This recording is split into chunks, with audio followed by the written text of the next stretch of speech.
우리가 신년을 맞아서 가장 우리가 사모하고 기대하고 그리고 살아가야 할 그 제목이 있다라고 하면 여러분 어떤 것을 드시겠습니까? 어떠한 삶을 추구하고 어떤 방향을 향해서 내가 서 있고 달려가려고 하느냐. 우리 생애 전체를 두고 그러한 것이 있어야 되겠지만 2024년도에는 적어도 내가 이러한 주님의 면류관이 되고 기쁨이 되고 나의 생애가 정말 아름답고 축복된 생애가 되기를 위해서 어떻게 하면 되겠는가? 여러분, 내게 좋은 것이 있어서 많은 사람에게 베풀어주는 마음이 되면 얼마나 좋겠어요. 또 그러한 축복의 거장이 되면 얼마나 좋겠어요.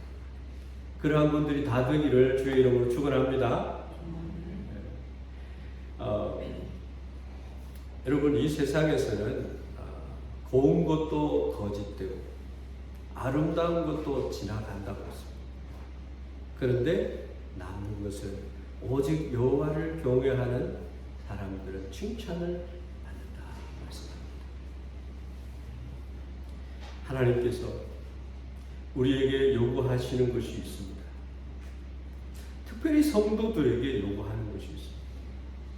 하나님, 올해 우리 샌달 교회에 아름다운 교회가 되거라. 성령을 무한히 부어주고 여러분들이 기도하는 기도를 다 응답해주고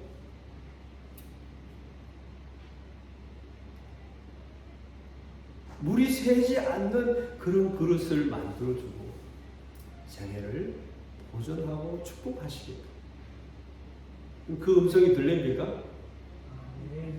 그런 하나님을 기대하십니까? 우리 젊은이들은 특별히 다니엘의 하나님, 요셉의 하나님, 다윗의 하나님, 그 하나님을 만나는 한 해가 되기를 바랍니다. 그리고 공동체가 얼마나 중요한지를 알아서 그 공동체에게 하나님이 복을 주시는 그런 경험이 있길 바랍니다. 형제가 연합해서 동거함이 어찌 그리 선하고 아름다우고 아론의 희게 수염에서 흘러내리는 하나님의 축복을 받아. 아론이 뭐예요?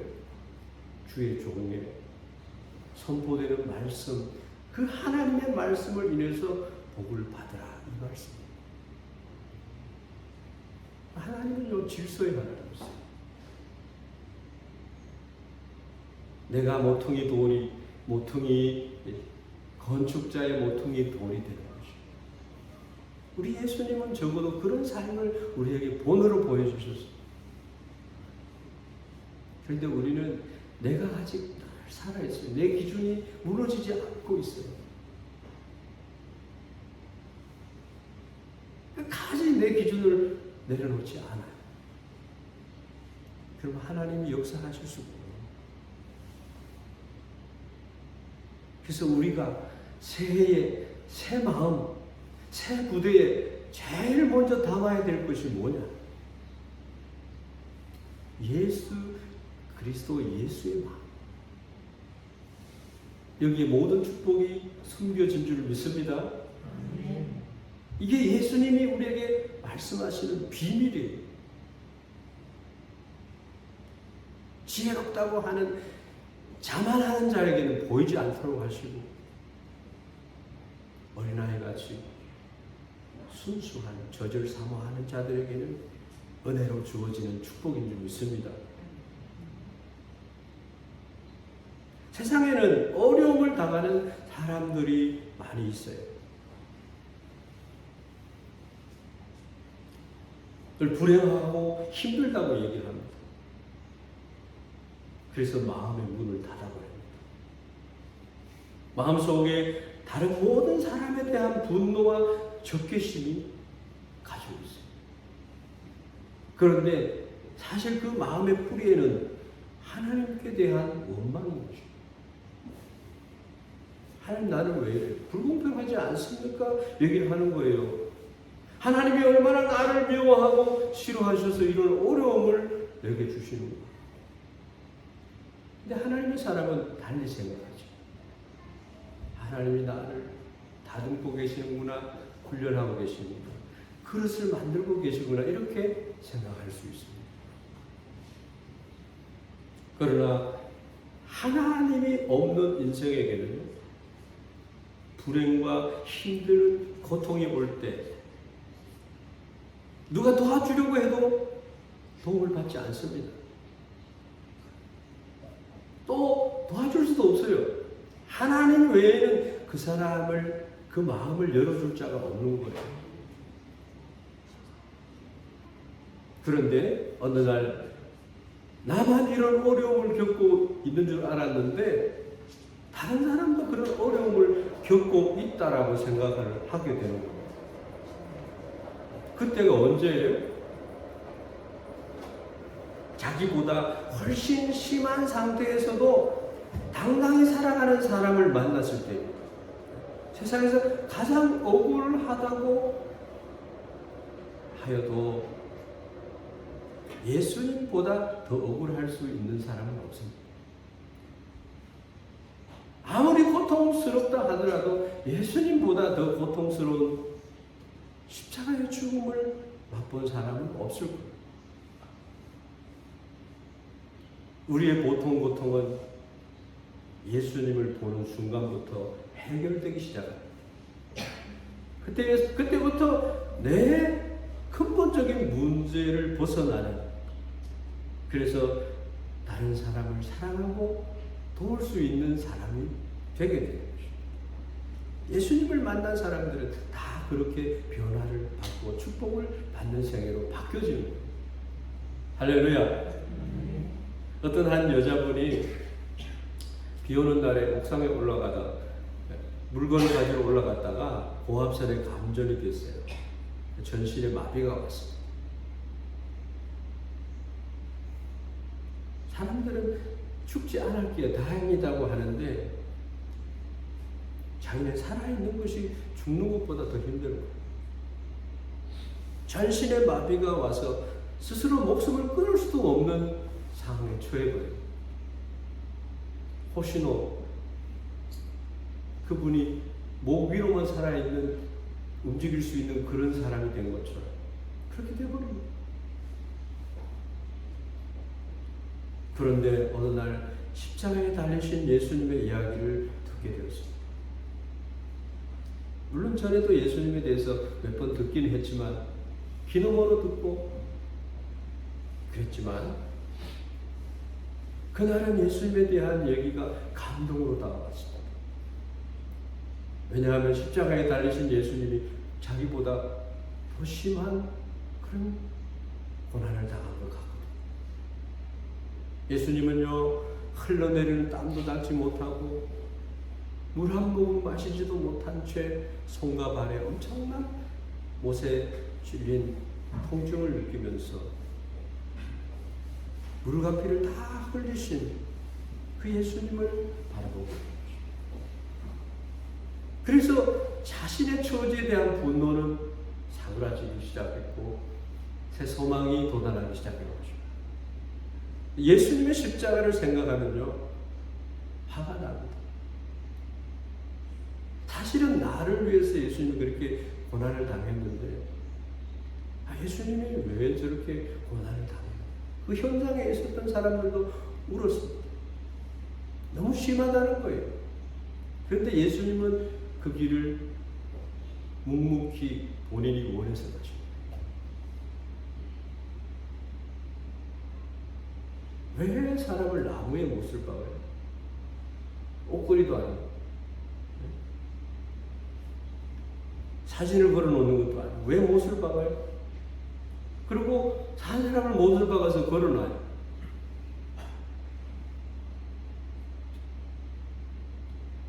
여러분, 산 사람이 못에 박혀서 걸려있으면요, 어떤 고통이 있겠어요? 엘리 엘리 레마 사바크다니, 나의 하나님 나의 하나님 왜 나를 버리셨나요?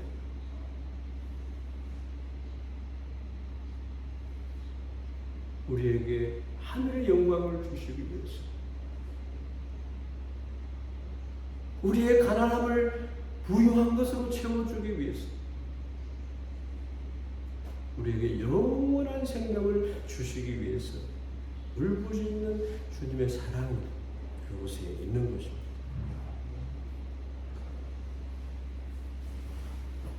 아무리 사람이 미워도요, 그런 엄청난 고통을 안기는 이유가 뭐냐?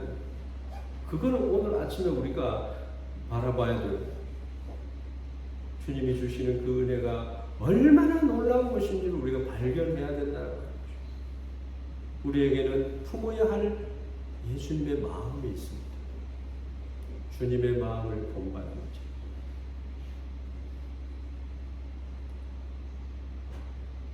예외가 없어요.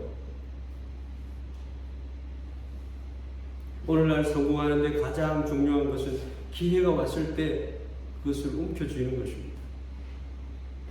절대로 세상 사람들 그거 안 놓칩니다.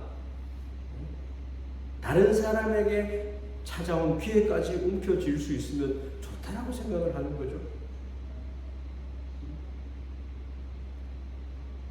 사람들이 우물쭈물할 때 먼저 기회를 움켜잡는 사람이 세상에서 승자가 되는 것 같아요. 양보해버리면 다시 그런 기회가 안 올 거예요. 그래서 대통령 선거나 국회의원 선거에 나설 때 말이에요, 다른 사람에게 절대 양보하고 싶은 마음이 없는 거예요.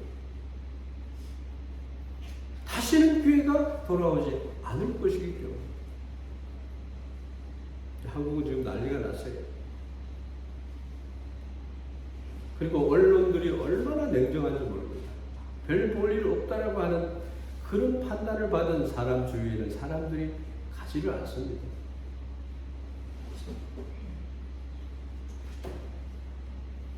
그런데 바울은 어떻게 말합니까? 너희 안에 이 마음을 곧 그리스도 예수의 마음. 바울이 빌립보 교인들에게 품으라고 한 이 마음은요, 예수님의 낮아지심. 놀라운 이야기를 들려줬어요, 이 빌립보 교회에게.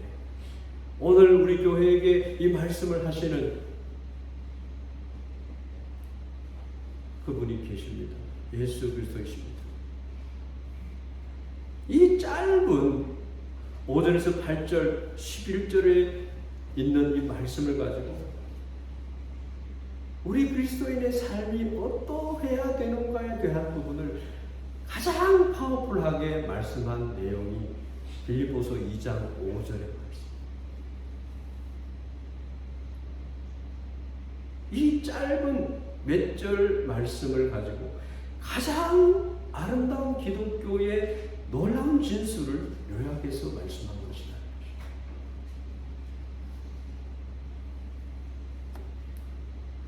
이 말씀의 문맥을 보면요, 빌립보 교인들에게 한 마음을 품으라고 권면하는 말씀 가운데 증거되는 말씀입니다. 원래 그리스도인들은요, 여러분 옆에 많은 분들이 앉아 계시지만 하나가 될 이유가 없는 사람들이에요. 언제 알았다고 하나가 되겠습니까? 내가 왜 교회 와서 하나가 되라는 소리를 들어야 돼요? 그런데요, 예수님이 계셔서, 예수님이 아니었다면 알 필요도 없고 알 이유도 없는 사람들이에요. 길에서 마주칠 가능성도 희박한 사람들이에요. 그런데 예수님은 우리를 서로 알게 했습니다. 알 뿐만 아니라 새로운 가족, 하나님의 가족으로 만들어 주셨어요. 할렐루야. 근데 우리가 하나 되지 못했다라고 하는 것은요, 예수님에게 무엇이 깨나요? 하나가 안 되는 이유는요, 사람마다 생각하는 것이 달라요. 어떤 사람은 이 부분을 중요하게 생각해요. 저 사람은 그렇지 않아요. 그런데 어떻게 하나가 되겠습니까? 그런데 하나가 될 수 있어요. 바로 사랑 때문입니다. 사랑 때문에 하나가 될 수 있어요. 서로 사랑하면요, 인종이 다르고 언어가 다르고 신분의 차이가 있어도 뛰어넘을 수가 있는 거예요. 그리스도의 마음은 그런 거예요.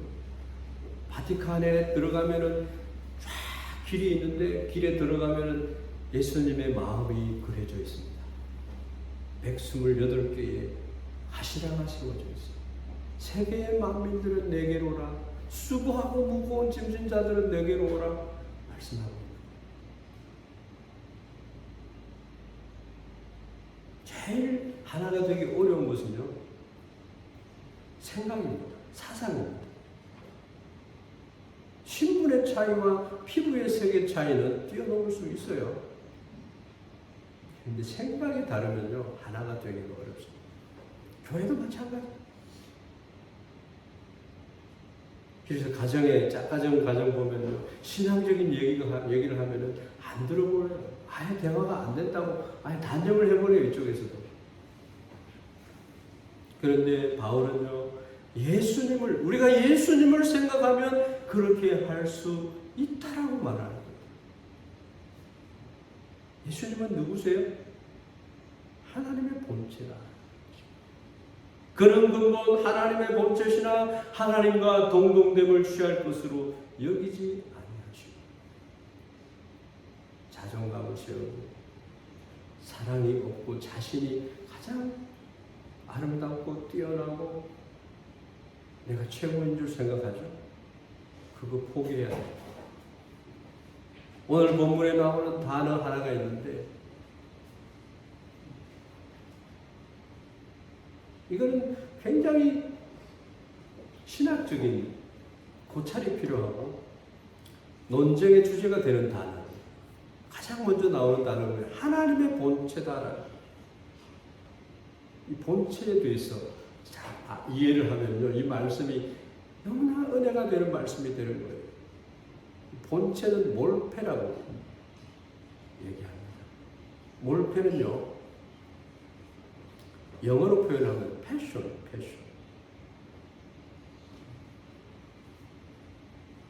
하나님의 본질을 버리고 사람의 본질을 취했다, 이렇게 번역하는 말이 아니고, 이 패션이라고 하는 것은요, 연극을 생각해 보면 알 수 있는 거예요. 연극에 나와서 그 역할을 하는 사람이 있어요. 만약에 군인이 나왔다.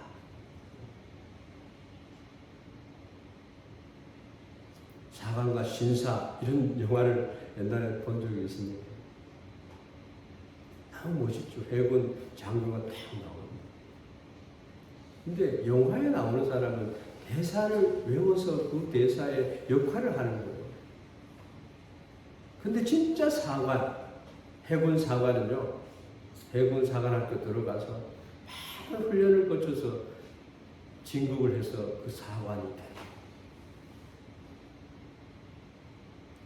예수님은 그냥 사람의 모습이 됐는데 그냥 우리들처럼 사람이 아니라 그냥 왔다가 간 사람이다, 이렇게 많은 신학자들이 그렇게 얘기한 적이 있었어요. 그건 잘못된 거라는 거예요. 예수님은 진짜 사람이 되셨어요. 목이 마르시고 피를 흘리셔 아프셨고, 그러면서 예수님은 하나님이셨다. 사람이 되셨기 때문에 예수님은 하나님이 아니다라는 사람들이 또 나왔어요. 아니, 예수님은 신이시고 사람이셨어요. 그는 동정녀에게서 태어났어요. 아담의 씨가 아닌 성령의 사람으로 태어났어요. 죄가 없는 사람으로 태어나서 죄인들인 우리들의 죄를 다 걸어주시고 십자가에서 아사셀 양으로, 죽기 위해서 태어난 양으로 구별이 되어가지고 사지로 보냄을 받은 자예요. 그래서 예수님을 고난의 종이라고 얘기합니다. 그래서 세례 요한은 예수님이 세례받으러 올 때 보라 세상 죄를 지고 가는 하나님의 어린 양이로다 말했습니다. 우리의 모든 죄를 아가나고 하는, 우리가 그분으로 인해서 모든 죄가 아가나와리로 하는 그러한 축복을 우리에게 주셨다. 하나님, 예수님은 어떻게 존재하셨는가 우리가 생각해 볼 필요가 있습니다. 예수님은요, 참 하나님이셨어요. 하나님으로서의 존재 양식을 가지셨어요. 근데 그분이 사람의 모습을 하고 말씀이 육신이 되어 우리 가운데 거하십니다. 하나님을 생각할 때 우리의 언어로는 형용할 수 없는 분이 하나님이세요. 여러분, 우리가 태양을 안다라고 하죠. 상식적인 태양을 알지만 태양을 여러분 이렇게 직면에서 바라볼 수 없잖아요. 눈이 부셔서. 얼마나 큰지 접근할 수 없는, 마찬가지로 하나님에 대해서 인생은 하나님을 몰랐어요. 그런데 하나님은요, 영원전부터 계셨고, 그래서 태초라는 말을 쓰는 거죠. 만물이 그로부터 창조함을 받아 나오고, 태양이나 지구나 우주 모든 것, 천사도 없고 이 우주에 아무 소리도 들리지 않았을 때 하나님은 나는 나다. 영원한 영광 가운데, 영원한 기쁨과 만족 가운데 하나님이 계셨어요. 거기서 사람을 창조하셨어요. 그런데 죄를 가진 사람이 하나님의 영광을 봤을 때 어떻게 돼요? 선지자 이사야가 하나님의 영광을 봤어요. 그때 그가 고백한 말, 하루다 나여 망하게 되었다. 그런데 그분을 우리가 만났고 그분을 신뢰하고 믿고 그분에게 배움을 받고 있다. 그리스도인이 나라야 되고 그리스도를 본받아 살고 있다.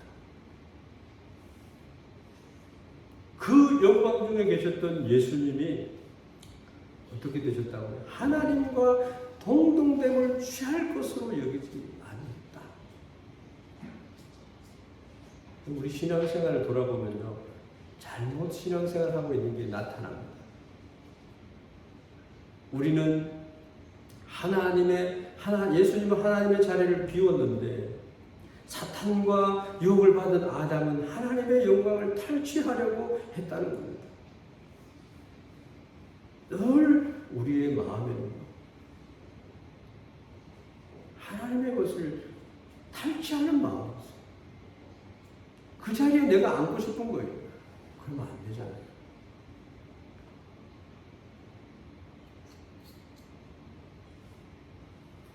하나님은 그것을 가지셨는데 취할 것으로 여기지 않았다. 예수님은 그 영광의 신분과 지위를 버리셨다는 거죠. 어떤 잘못이 있어서 버리신 것이 아니에요. 그것은 우리들을 위해서 버리신 거예요. 우리들의 근본적인 인생의 문제를 해결하기 위해서 내가 아니면 안 된다. 왜 그 신분과 지위를 버려야만 했을까요? 그것은 사랑 때문입니다. 하나는 하나님 아버지를 향한 사랑 때문이에요. 다른 하나는 우리를 향한 사랑 할렐루야. 그리스도 예수께서 보신 것이 무엇입니까? 하나님께서, 아버지 하나님께서 우리를 너무너무 사랑하신 것을 보셨다.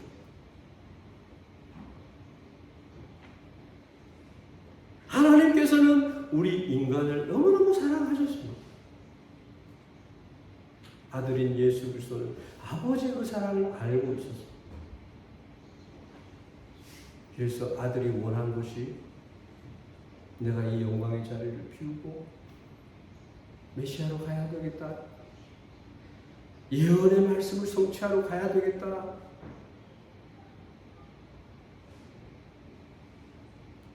아버지를 기쁘시게 해드려야 되겠다.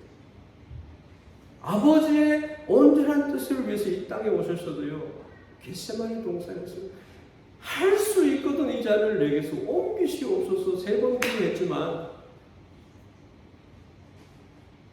하나님은 그 마음을 변개하시지 않으셨어요. 여러분 이 신년에 하나님의 그 사랑의 마음을 보시기를 바랍니다. 또 아들 자신, 예수님 자신이 우리를 너무너무 사랑하셨기 때문에 우리를 긍휼히 여기서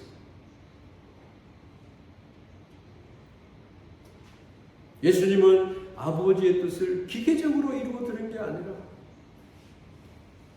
예수님도 우리를 너무너무 사랑하셔서 그 지위와 신분을 내려놓으셨다. 그거를 배워야 됩니다. 예수 그리스도의 마음이 어떤지를 배워야 되는 거죠. 얼마든지 그 길을 피하실 수 있는, 그런데도 고집스럽게 십자가의 길을 가셨다. 그것은 사랑입니다. 여러분 사랑하면 하나가 될 수 있어요. 내가 왜 이것을 몰랐지?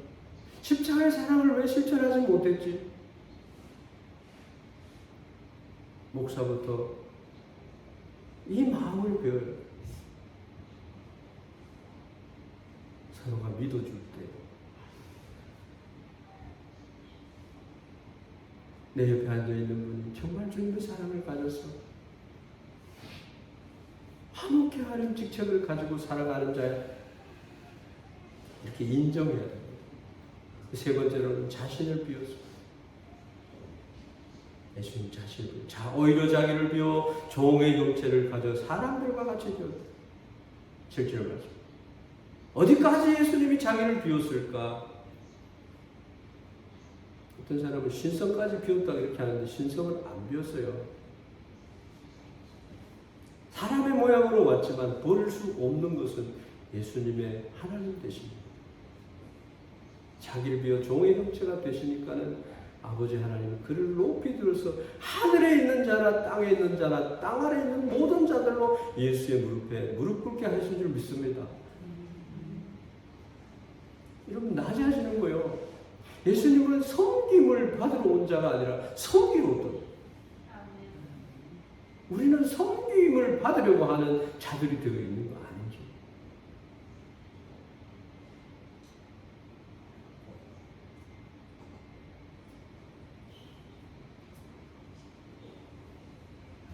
종의 형체라고 하는 몰패입니다. 몰패, 패션이라는 거예요.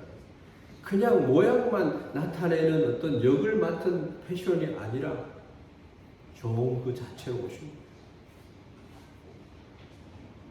예수님은 사람이 되기 위해서 몸만 입어서 온 게 아니라 출생하셨고 성장 과정을 가지셨고 진정 사람이 되셨다. 그것을 종의 형체라고 합니다. 그래서 8절에 보면 사람의 모양으로 나타나셨으며 자기를 낮추시고 죽기까지 복종하셨으니 곧 십자가에 죽으시고 낮추시고 고난의 종이 됩니다. 예수님이 죽으신 이유가요, 인간이 자신을 창조하신 하나님을 무시하고 마음대로 살아가는 죄값을 치르기 위해서 죽으셨다. 그래서 우리 그리스도인들은요, 예수님을 닮아가야 돼요.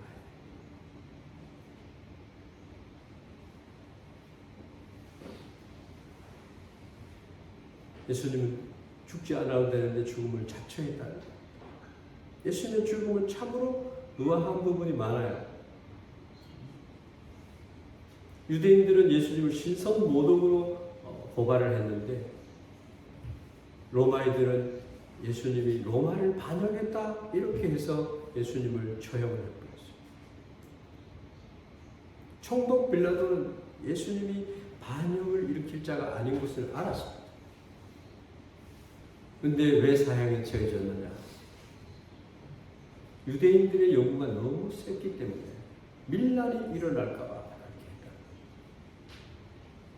그리고 다른 한 가지는 예수님이 일사불란하게 예루살렘에 올라가고 난 뒤에 스키스키 또 십자가를 치는 길을 걸어가셨어요.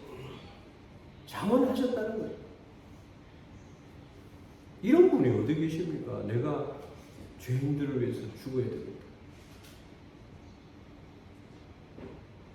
마치 정해진 수순처럼 죽음을 향해 일사천리로 걸어가셨던 분이다.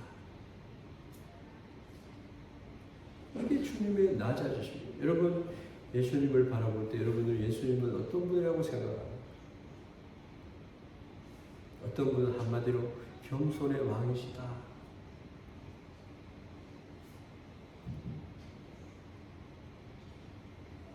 우리가 하나님 안에서, 예수님 안에서 겸손히 자기를 낮추라고 하는 교훈이 이 말씀 안에 있는 줄 믿습니다. 그것보다 더 중요한 것은 없어요. 만일 우리 모두가 자신이 최고라고 하고 머리를 높이 든다면 하나님 나라가 어떻게 되겠습니까? 하나님의 나라는요, 낮은 자, 힘없는 자들에게 임합니다. 그들을 높이시고 축복하시고 그 나라가 하나님 나라가 된다라고 하는 사실입니다. 우리 성도들은 낮은 대로 임해야 돼요. 거기에 은혜가 있는 거예요. 축복이 거기에 숨겨져 있는 겁니다.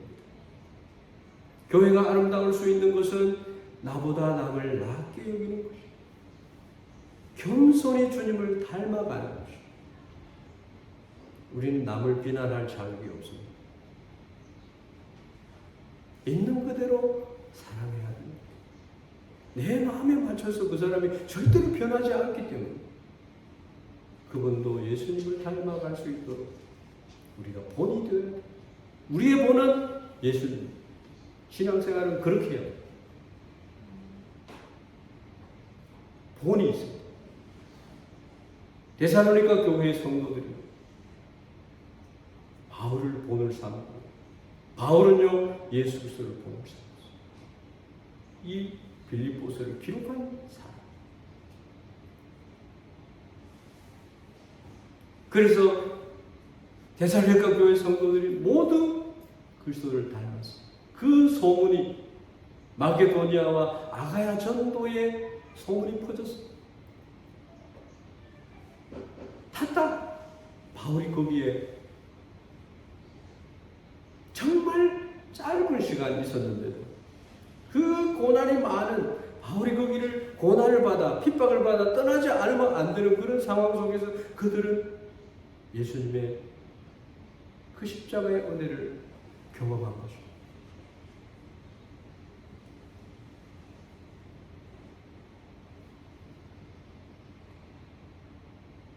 우리는 죄인과 약한 자와 가난한 자를 섬겨야 합니다.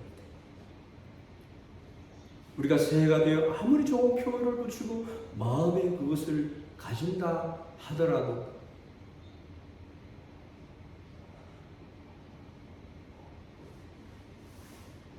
그거는 형식적일 수 있어요. 예수님의 마음을 배우지 않으면요, 옆에 있는 사람을 쳐다보면 억울하고 화가 나는 거예요. 예수님의 사랑으로 봐야죠. 더 사랑해야죠. 하나님을 바라보면요, 사람의 차이는, 사람 사이에 나타나는 차이는 없어지게 돼요.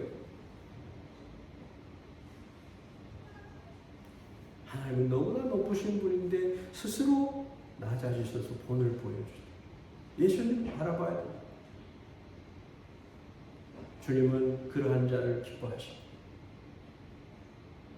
하나님의 아들이라 칭함을 받게 하시고 높여주시고 그를 통해서 일을 하십니다.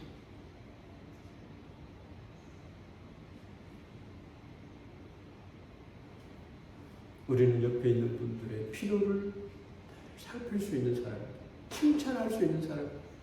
고래도 칭찬하면 춤을 춘다잖아요. 여러분 칭찬하는 사람들이 되세요. 신앙생활의 기본은 능력이 아니고요, 그리스도인이 되는 거예요.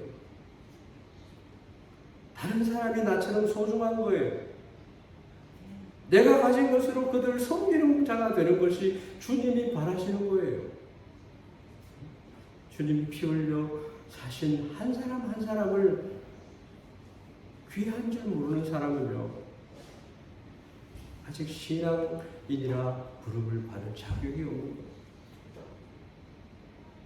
그런 사람들이 중요한 일을 맡을 때 옆에 있는 성도들이 억압을 받고 답답함을 누리고 불편함을 경험하게 돼요.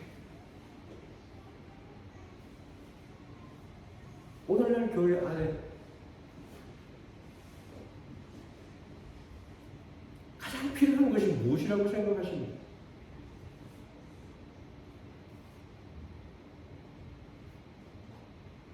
다른 사람들을 존중하는 것, 예배자로 세워주는 것, 그들도 하나님 앞에 나와서 경배와 찬양을 드릴 수 있도록 만들어 드리는 거예요. 예수님 말씀하셨잖아요. 실족게 하는 자가 있다. 실족을 받은 자가 너무나 힘들 것이다. 예수님은 우리에게 본을 보여주신 분인 줄 믿습니다. 형제가 연합해서 동거하는 축복이 우리 교회에 넘치기를 축원합니다. 사랑하지 못할 사람이 없어. 예수님 마음을 가지면 친구가 되지 못할 사람이 없는 거예요. 내 마음을, 내 지경을 넓히십시오. 얼마나 위대한 마음입니까? 누구나 예수님의 마음을 가질 수 있어요. 두 가지 방법이 있습니다. 하나는 예수님을 처음 믿었을 때 나는 십자가에 죽은 사람이다. 세례받을 때 다 그런 고백을 했어요. 내가 살지 않는 것입니다. 그리스도께서 내 안에 사신 것입니다. 주와 더불어 먹고 마시는 그런 축복이 여러분 누려야 됩니다. 그런 사람이 되기를 축원합니다. 또한 순간마다 자신을 부인하는 사람이 돼. 나는 틀릴 수 있고 예수님은 완전하다는 거예요. 다른 사람에 대한 미운 마음, 의심하는 마음이 사라지는 거예요. 포용할 수 있는 넓은 마음. 센다이 교회 성도님들께 가장 필요한 것이 다른 사람을 품어주는, 이해해주는 마음이 아니겠습니까? 이 미국 땅 일본에서요, 이민교회들의 특징이 있는데 자기가 너무 상처가 있다 보니까 못 품어주는 거예요. 그런데요, 품어주는 역사가 있으면요, 자기가 큰 은혜를 받게 돼요. 서로 의지하게 되고 힘들 때 주님을 바라봅니다. 그래서 새해는 아름다운 교회, 행복한 우리 성도님들이 다 되기를 바라는 것입니다. 한번 기도하겠습니다. 형제가 연합하여 동거하는 이 축복이 하나님을 감동시키는 참 놀라운 축복임을 우리가 기억하게 하여 주시고 축복의 동산이 되는 센다이 교회가 되게 하여 주시옵소서. 하나님, 이 새해에는 우리의 마음이 더욱 낮아져서 예수님이 기뻐하고 위로하고 축복하는 생애들이 되게 하여 주옵소서. 마음에 가시가 있고 내 마음을 열지 못하고 낮아지지 못함으로 인해서 받지 못하는 그러한 어려움이 없도록 성령 하나님 우리를 다스려 주시고 위로해 주시고 축복해 주시고 우리의 마음을 넓혀 주시옵소서. 하나님, 이 한 해 동안 우리 모든 성도들이 서로를 축복하며 아름다운 교회를 만들어가는 일에 최선을 다할 수 있는 그러한 하나님의 사람들로 축복하여 주시기를 원합니다.